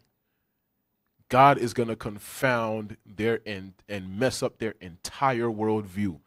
Back to Sirach 10. Sirach chapter 10 and verse 15.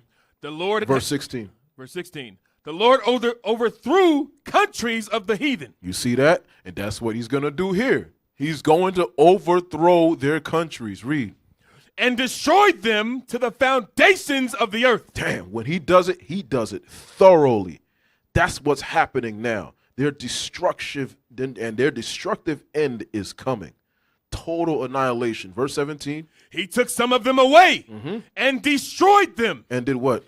And hath made their memorial to cease from the earth. We're going to be like, yo, there was a white man that used to rule us? Who? I forgot. Damn. We in our kingdom now. Like, the hell? What is a white Jesus? What is that? You remember? No? Oh, you don't remember either? All right, cool. Hey, well, we're ruling now, so we ain't worried about that. So here's the thing now. They're going to have to learn that prideful nation, Isaiah 60 and 10, they're going to have to learn the hard way. They're going to have to learn the hard way. How to what? Be humble. What's going to happen? Read. Isaiah chapter 60 and verse 10. You're going to do this, so-called white man. Watch this. And the sons of strangers shall build up thy walls. Damn. You want to be prideful? Hey, guess what? Now you're going to be humble to the point where you're going to have to build up our walls. Read. And their kings shall minister unto thee. For in my wrath I smote thee. But in my favor have I had mercy on thee. All praise to the Most High. He said, in other words, watch this. Was it verse 12 I want? For nations. Nope. verse 11. Verse 11, read on. Therefore, thy gates shall be open continually. Unlike their businesses, which have to shut down sometime here and there, guess what? Our business is going to be open 24/7. Our gate's going to be open continually, nonstop. Read. Why? They shall not be shut day nor night. Why? That men may bring unto thee the forces of the Gentiles. All the wealth that they stolen, everything that they've done, all the destruction they've done on this earth, they got to bring it to us now. Read. And that their kings may be brought. For the nation and kingdom that will not serve thee And they're going to have to be forced to do this. Why? shall perish. Because the nations will do what? Shall perish. Verse 12, for the nation and kingdom that will do what? That will not serve thee shall perish. You better bow. You going to bow unto us in that day or else die. I hope you don't bow. Go ahead and do it. Go ahead. Don't worry about bowing. You're going to get it your way, one way or another. So be prideful as much as you want. Don't bow. Your pride has deceived you into thinking you had a choice. You don't have a choice in that day. It's death. Verse 14. The sons also of them that afflicted thee shall come bending unto thee, and all they that despise thee shall bow themselves down at the soles of thy feet. They will hate us in that day, but nobody gives a damn. You're gonna be bowing down in that day. Watch this. Read on. And they shall call thee the city of the Lord, the Zion of the Holy One of Israel. And that's how you know those who are in that land today are not the people of God. They have nothing to do with this at all. No one's doing this to them. The city of the Lord, the Zion, the Holy One of Israel. Nothing that they're doing in that land is holy at all. Nothing but filthiness and abomination. Right. Verse 15. Whereas thou hast been forsaken and hated. That's how you know. Why? We're the ones that are the hated. We're the ones that are despised. Thou hast been forsaken, left behind, and hated. Read. So that no man went through thee. I will make thee an eternal excellency, a joy of many generations. That's what the Lord's going to do for us. All praise to the Most High. When we keep his commandments, when we apply what those scriptures told us in Colossians 3, mortify the deeds of your mind. Mortify that lust, that envy that you have amongst each other. Put off the bickering and the strife, that guile, that deceit. That's Esau's job. They do that. We don't do that. We're better than them in every way, shape, and form. Be that honorable seed that God made us to be. Deuteronomy 11:18. Deuteronomy 11:18. Deuteronomy chapter 11 and verse 18. Therefore shall ye lay up these my words in your heart and in your soul. This is what we were always supposed to do. Lay up God's words in our mind and in our all the way throughout so that it could become our entire character. Read, watch this. And bind them for a sign upon your hand. Read on. That they may be as frontlets between your eyes. Read faster. And ye shall teach them your children. There you go. We shall teach these things to our children. Why? So that we can pass on the wealth that we have because we kept God's commandments. This is the generational wealth that we're supposed to be preaching to our children, passing on to our people. But what are we passing today to our children? Debt. Debt. Generational debt. Read. Speaking of them when thou sittest in thine house, and when thou walkest by the way, when thou liest down and when thou risest up. Read on. And thou shalt write them upon the doorpost of thine house and upon thy gates, that your days may be multiplied. That your days may do what? That your days may be multiplied. Longer life expectancy, especially while in that day, it's going to be forever. Read. And the days of your children, in the land which the Lord sware unto your fathers to give them, as the days of heaven upon the earth. There you go. What does that just prove to you? It just proved to you that heaven only comes when we diligently keep the commandments.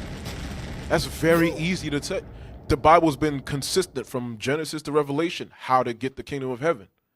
Verse 23. Then will the Lord drive out all these nations from before you. Then God will do what? Then will the Lord drive out all these nations from before you. Uh-huh. And ye shall possess greater nations and mightier than yourselves. And they're going to be the ones to build up our walls in that day. They're going to be the ones that have to bring the forces of all that they stole from us in that day. Why? Because it's our empire that's going to be ruling in that day. Come on. I'm going to skip some of these. Job 9:24. Job 9:24. Actually, you know what? No, sorry. Stay Deuteronomy 11. I want verse 25. I was going to ask you to. Yeah, it keeps going, but I can't. I don't have much time. Deuteronomy 11:25. Yes, sir. Deuteronomy chapter 11, verse 25. Uh-huh. There shall no man be able to stand before you. There you go. He who will not worship, he who will not come and bow down and serve us in that day, what's going to happen? Read it again. There shall no man be able to stand before you. Read. For the Lord your God. I'm about to say you can't even stand before us. Isaiah said you're going to be bowing. F you're standing. So you definitely ain't going to be standing before us in that day. Read on, watch this. For the Lord your God shall lay the fear of you and the dread of you upon all the land that ye shall tread upon, as he hath said unto you. Hey, China. Yeah, no, it's not China anymore. That's mine. You find somewhere else to go.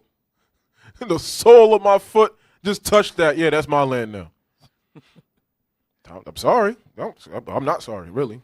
Get your behind out of here. Actually, no, you know what? No, stay here and till my ground. What the hell is this? Where you think you going? Hell no. But it said there's no standing in front of us in that day, the fear and the dread. And guess what their soul's going to do? Their soul's going to hate that thing. We don't give a damn about how your soul feels. Why? Because Habakkuk 2:4. Habakkuk 2:4.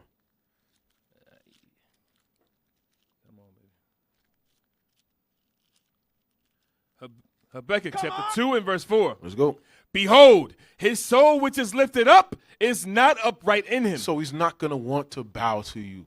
He's not going to want to do with that because he's demented. He is a nasty, evil soul. That's what this man's soul is. Esau. So his soul is not lifted, is not upright with him. His soul, which is lifted up, is said. That's the pride that we were talking about earlier, is not upright in him. Was that the end of the verse? No, sir. Read. But the just shall live by his faith. Oh, praises. Job 9:24. Briefly getting into why the earth is in the condition it's in. Let's go. Job chapter 9 verse 24. Uh-huh. The earth is given into the hand of the wicked. He covereth the faces of the judges thereof. Because the earth is given into his hands now, he's covered us. That's why when I started the class with calling us the sons of God, because we have to establish that first. It said the world knoweth us not. How did the world not know us? Read that last part again. He covereth the faces of the judges thereof. Our faces have been covered. We are the judges of the earth, and we can't judge nothing. Because why? We're sitting there on the bottom. It's only now that we're starting to wake up and realize, nope.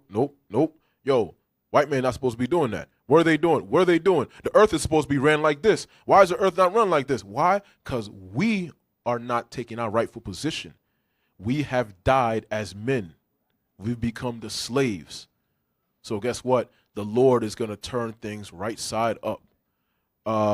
Revelation 6:1. Revelation 6:1. This gets into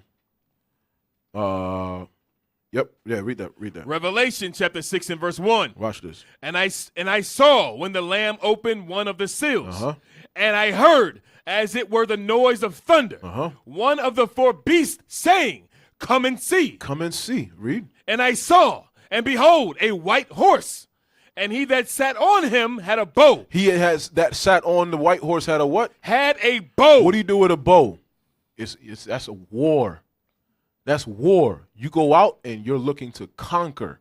That's a weapon. Read. And a crown was given unto him. Because why? He cannot make peace. That's literally what he's made for. He's made for war. Genesis 4:7. Genesis 4:7.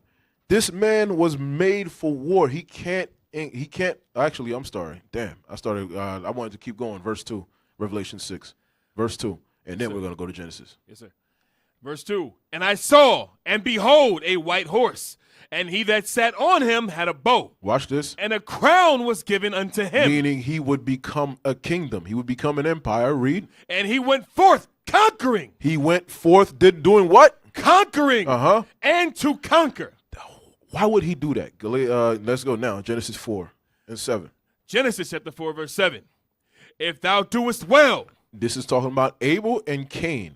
But Cain now, if thou didst well, read. Shalt thou not be accepted? Mm-hmm. And if thou doest not well. If you did what? If you kept my commandment, you'd be accepted. But guess what you did? You sinned. So what would happen? And if thou doest not well, sin lieth at the door. And unto thee. And unto who? Satan, read. And unto thee shall be his desire. Your desire would be to the devil, Cain. Satan is now your daddy. Read on. And thou shalt rule over him. Satan would rule over him. So guess what did he do as a result of that? Read on. And Cain talked with Abel his brother. And it came to pass. So now that Satan is his daddy, what did he end up doing as a result? When they were in the field, that Cain rose up against Abel his brother and slew him. And did what? And slew him. Thou shalt not kill. That would be one of God's laws. He did the opposite. Read on. Watch this. And the Lord said unto Cain, Where is Abel thy brother? And he said, I know not. Am I my brother's keeper? Am I my brother's keeper? Guess what did he do? What did he do there? What commandment did he break? Just say it out. Just say it out loud. Okay, that too. But what else? There you go. Thou shalt not lie. He lied. He killed. He lied. He hated his brother. He's a murderer. That's what he did. Stay in that same chapter, verse 19 now. Yes, sir. Verse 19. And Lamech took unto him 2 wives. The name of the one was Ada, and the name of the other Zillah. Verse 22. And Zillah, she also bare Tubal-Cain. She bared who? Tubal-Cain. Watch this. An instructor of every artificer in brass and iron. Artificer in brass and iron. In brass and iron. Remember, that man would have a bow in his hand. Weaponry. Here we are reading about Cain's line, and Cain's line would be the first ones that you'll be reading about, talking about having what?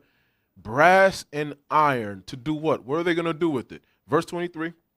And Lamech said unto his wives, Ada and Zillah, Hear my voice, ye wives of Lamech. Read. Hearken unto my speech, for I have slain a man. For what did Lamech do? For I have slain a man to my wounding. I have slain a man to my wounding. Read. And a young man to my hurt. Yo, that's what you do with weapons. You harm. You look to kill. This same man's line would look to conquer and to be go forth conquering in the earth. Watch this verse. No, I'm gonna skip that. Genesis 27:39. So when leadership tells you that Cain post-flood, Cain's spirit continued with Esau, they know what they're talking about. Read that. Genesis chapter 27 and verse 39. Read. And Isaac his father answered and said unto him, Behold, thy dwelling shall be the fatness of the earth, and of the dew of heaven from above. His blessing, watch this. How would he get the fatness of the earth? And by thy sword shalt thou live. Same thing. By thy sword wilt thou live. And will do what? And shalt serve thy brother. But watch this. Verse 42. And these words of Esau, her elder son, were told to Rebekah. So Rebekah, obviously, right after Esau got in his mind, just like Cain, my daddy, I'm going to go slay my brother Jacob. Verse 42. Now Rebekah's being told by God that what? Because he said this in his mind. How the heck would she find out? Right. The Lord told her. Verse 42, watch this. And these words of Esau, her elder son, were told to Rebekah. Read. And she sent and called Jacob, her younger son, and said unto him, Behold, thy brother Esau as touching thee, doth comfort himself, purposing to kill thee. Do you hear that? That's how you know you're a wicked seed. What did it say? It said Esau comforted himself. How do you comfort yourself in sin? I'm just hoping y'all understand, y'all paying attention to the words that are being said here.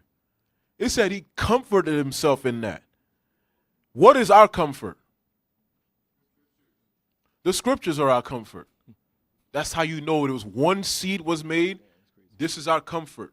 What is their comfort? To kill. That's their comfort, to destroy. That's the way the evil, that's the way the wicked works. Proverbs 4 and 17. I just want to get to the point. Proverbs 4 and 17. Proverbs chapter 4 and verse 17. For they eat the bread of wickedness and drink the wine of violence. Start at 16. Verse 16. For they sleep not. They cannot sleep. They cannot be comforted. Read. Except they have done mischief. That's how the white man works. He can't go to sleep unless he causes somebody to fall. I gotta do something wicked. I'm getting sleepless. I'm getting restless. I can't go to sleep. That's in their very nature. Read.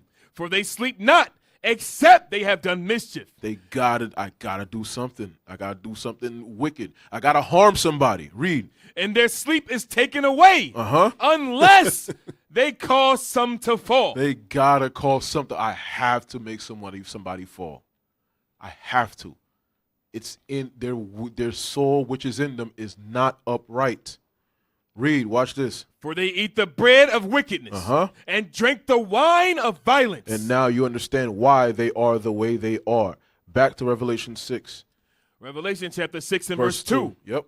And I saw, and behold, a white horse, and he that sat on him had a bow, and a crown was given unto him, and he went forth conquering and to conquer. It didn't say he went forth to conserve the land. He went forth. He didn't go to preserve the earth and make the earth nice and peaceful and bountiful. What did he go to do? He went forth conquering and to conquer. That's why he can't be that man of peace. He is a man of sin. Who gave him his rulership? Revelation 13 and 2. Who gave him his rulership? Revelation chapter 13 verse 2. Read. And the beast which I saw was like unto a leopard, and his feet were as the feet of a bear, and his mouth as the mouth of a lion. Y'all could get the breakdown when we look at Revelation 13's classes. Leadership that's brought out many a times. Read on. And the dragon. And the who? The dragon gave him his power. Satan gave him his power. And what else? And his seat. And great authority. So if Satan gave him his authority, is he going to do anything nice on the earth? What's he going to do to the earth? He don't give a damn about it. Verse 7. So what did he do as a result of getting that rulership? Read. Verse 7. And it was given unto him to make war with the saints. To go forth to conquer. Read. And to overcome them. And power was given him over all kindreds and tongues and nations. So now if he wants to go into the land that you were born in and destroy it, he's going to do that. And ain't a damn thing you're going to do to stop him. Why? Because the sons of God are not in rulership. The sons of God are busy on the streets calling themselves blacks, Hispanics, Native Americans, all kinds of crazy foolishness that he gave you over here to turn you into a little boy, into a little slave, and he goes and conquers everywhere else. And now he's going to give you his economy. He's going to give you, and if you don't want to pay attention, you don't want to follow his economical principles, all right, cool. I'm going to force you to follow it. I'm going to make you do this. I'm going to conquer you. I'm going to conquer your resources. This is all going into the, remember, for those of you that just came in, I know some of you are following in now, the class is called the Real Earth Song. Those of you who understand, remember Michael Jackson's Earth Song. And in that, he asked and posed many questions in that song. One of the questions he asked, towards the end actually, he asked, what about the Holy Land? Why do you think he would ask something like that? What about the Holy Land? What about the Holy Land? Ezekiel 7:21. What about the Holy Land? What would happen to the Holy Land? That's why I said everything is about what our ineptitude, the sons of God ineptitude. Read. Ezekiel chapter 7 and verse 21. And I will give it into the hands of the strangers for a prey. God said he would give our land, the Holy Land, to who?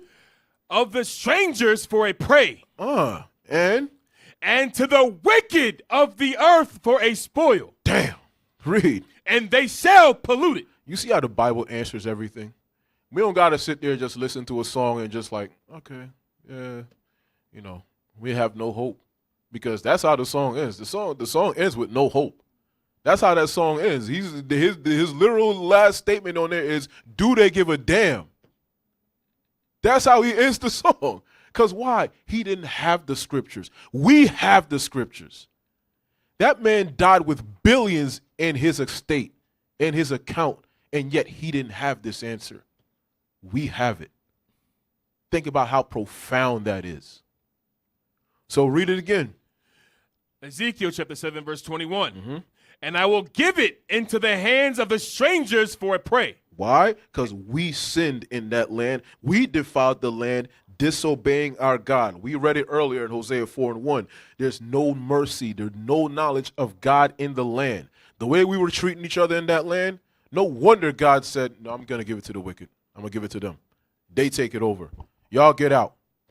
Even when in the midst of that, we still didn't listen to Christ. Christ said in Luke 21, they would come and surround that land. The Romans, the white man, would come and surround that land and siege it. He told us that 35 years before it came to pass. And we still said, nope. Over 1 million of us still stayed in that land. And then wonder why it said the amount of blood that was shed went up to the bridle, the horse's bridle. That thing's crazy. The amount of blood that was shed in that land. Us having to eat our children. All this stuff because why? We continue to think we're smarter than God. You want me to finish it? Yeah, finish that. Go ahead. And I will give it into the hands of the strangers for a prey. Watch this. Read on. And to the wicked of the earth for a spoil. And they shall pollute it. And they would pollute that thing. Leviticus 25:1. Leviticus 25:1. Leviticus chapter 25 and verse 1. And the Lord spake unto Moses in Mount Sinai, saying. So here's the thing now. How are you supposed to treat the land? How are we supposed to treat the land? Did God give us laws on how to treat the land? Of course he did. So why don't we just follow it? Read that. Speak unto the children of Israel, and say unto them, Read. When ye come into the land which I give you, then shall the land keep a Sabbath unto the Lord. The land will do what? Then shall the land keep a Sabbath unto the Lord. The land is supposed to have its Sabbath. Read. What's the Sabbath for the land? Read. 6 years thou shalt sow thy field, and 6 years thou shalt prune thy vineyard. Read on. And gather in the fruit thereof. And gather in the fruit. Read. But in the 7th year shall be a Sabbath of rest unto the land, a Sabbath for the Lord. Thou shalt neither sow thy field nor prune thy vineyard. So in that land, we were supposed to give that earth what? Rest. Rest. What is the benefits? Let's get that. What is the benefits of giving that land rest? What would happen to that land? Bring that up. So you could read that. Read that. Look at the benefits. Even Esau is telling you the benefits of giving that land rest. What would happen? That's how you know God's laws are perfect and they are beyond measure in terms of comprehension especially for these nations. Our laws are perfect laws. This is what we were supposed to be doing. Read. Definition of Sabbath. No. The AI. The AI that I told you about rest. The rest, yeah. Remember what I showed you? There you go. Yeah, pull that up. There you go. Here's the benefits of giving your land rest. Go, show that. Oh, you got to go up, though. Oh, there we go. There we go. All right, go ahead, read that. The AI overview. AI overview. letting land rest, known as following, offers significant benefits for the long-term health and productivity of the soil and surrounding ecosystem. Because remember, that's how we know, another way to know that Esau is of Cain's lineage, of the sons of the wicked. What did God say the earth would give to Cain in terms of the earth? Just briefly summarize it. We ain't going to go through it. We don't got time. What did it say? Go ahead, read. Go ahead, bro. What did it say the earth would give to him? It said that the earth would not yield its fruit to him. Yes. The earth would not yield what it's supposed to yield to him. It's not going to give it. That's good. That's good. All praises. It's not going to give the productivity that's supposed to give to him in that day. It's not going to give the fruit. It's not going to give the best of anything. Why? Because you're not operating it correctly. This is the law that we're supposed to be keeping. Read that again. Letting land rest, known as following, offers significant benefits for the long-term health and productivity of the soil and surrounding ecosystem. Primarily by restoring natural balances that are depleted by continuous farming or grazing. Primarily restoring the natural balances that are depleted by continuous farming or grazing. So guess what? You keep farming, you keep poking at it. What's going to happen eventually? It's not going to rejuvenate. Watch this. Enhanced soils and fertility. We're just reading the words in the bold. The header. The bullet. Each bullet point. Read. Enhanced soil health and fertility. Watch this. Nutrient replenishment. It's supposed to let the nutrients replenish. That's the restoration. Next one. Improved soil structure. Improved soil structure. Read. Increased microbial activity. Increased microbial activity. Watch this. Reduced compaction. Reduced compaction and erosion. These are all things that were supposed to happen. Now back to the Bible. Watch this. Verse 5. Verse 5. That which groweth of its own accord of thy harvest thou shalt not reap. In that 7th year Sabbath, that which grows of its own accord, don't reap it. Read. Neither gather the grapes of thy vine undressed. Read. For it is a year of rest unto the land. It is not, stop gathering it to harvest. Stop poking at it. Leave it alone. It is a year to rest. Watch this. And the Sabbath of the land shall be meat for you. That's that's provision. The Lord is telling you here, that's going to be your food. Read. For thee and for thy servant. For thy servant. And for thy maid. For thy maid. And for thy hired servant. And who else? And for thy stranger that sojourneth with you. And for thy stranger that sojourns with you. That stranger that sojourns with you, it's supposed to be for all of them. Exodus 23 and 10. Exodus 23 and 10. Just trying to speed through some of this. I ain't going to get through all of it. Exodus chapter 23 and verse 10. Read. And in 6 years thou shalt sow thy land. So again, remember, as you can see, he had to repeat the law. So that Lamentations was Leviticus, I meant to say, was a repeat of this law. But watch who he says we're leaving that land is having a Sabbath for. Read. And shall gather in the fruits thereof. But the 7th year thou shalt let it rest lie still. Let it rest and lie still. Read. That the poor of thy people may eat. You see that? Guess what? God's laws are so perfect, it made a provision for the poor of our own people. But guess what we're doing? We're so damn selfish. No, it's the 7th year. No, I still got to gather, bro. I got to eat it. We're that damn selfish, bro. And look at now the fruits of our selfishness. We get no land. Esau got the land now. You think he's observing this? You want to know why the earth is in the destitute way that it's in right now? A law like this. A law like this. Look at even right now in Israel. Israel leadership been over there. How many times they're showing us pictures and whatnot. The land itself, they got to import trees and vegetation over there. Right. That's how desolate that land is over there. It's a desert over there. It's crazy. They have to sit there and try to show you the image of, oh, no, there's trees, there's vegetation. No, there's not. They had to import those things. They continue to pick on that land and trodden it under their damn nasty feet. Because why? We don't want to keep our commandments. Look at how perfect these laws are. It would, if we followed that Sabbath, what would happen? What would the land do? Read it again. But the 7th year thou shalt let it rest and lie still, that the poor of thy people may eat. The poor of your people may eat. Read. And what they leave, the beast of the field shall eat. God takes, just keeping God's laws, it takes care of the ecosystem. It takes care of everything. We don't got to sit there and worry about, what about this? What about that? Nope. God already told us what to do. We decided not to do it. And now we got to sit there and make songs about what about this? What about that? That's the thing. That's the reason. Read. In like manner, thou shalt deal with thy vineyard. And you should do this with your vineyard. And what else? And with thy olive yard. Look at the wealth we used to have, bro. With your vineyard, with your olive yard.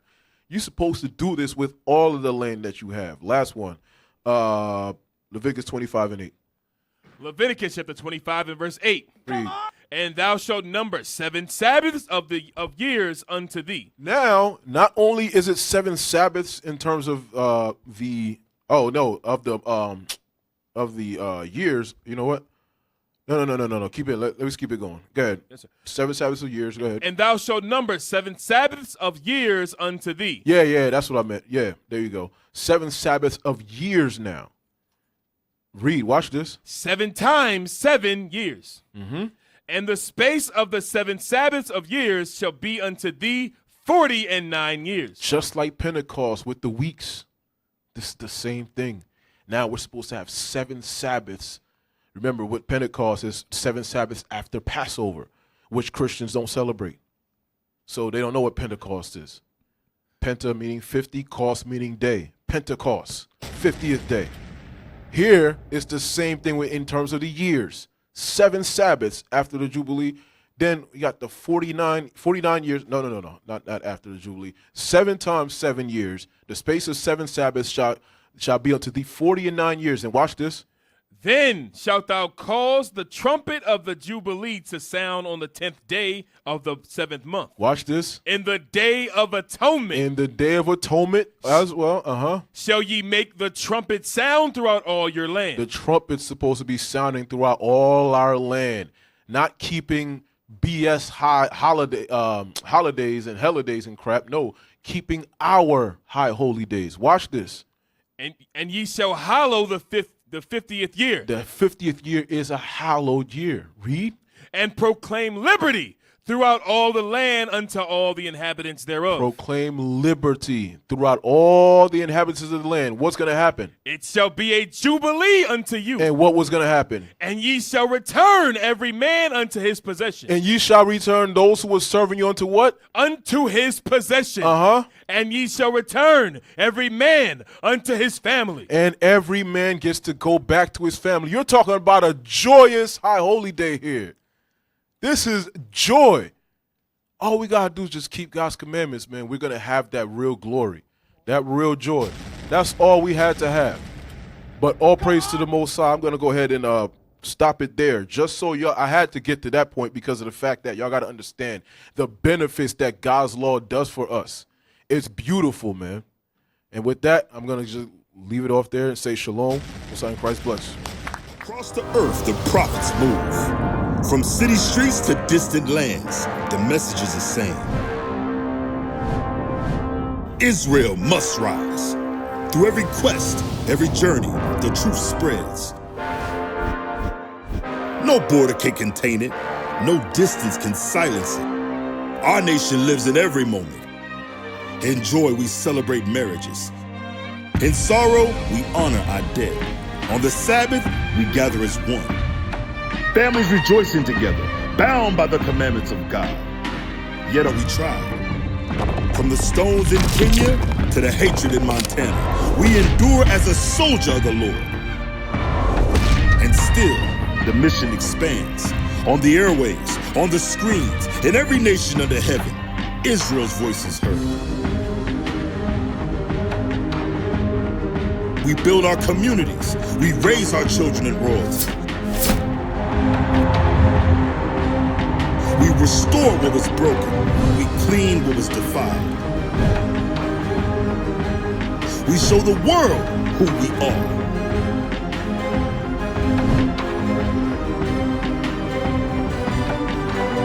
This is Israel united in Christ. Nation in motion. Nation endures.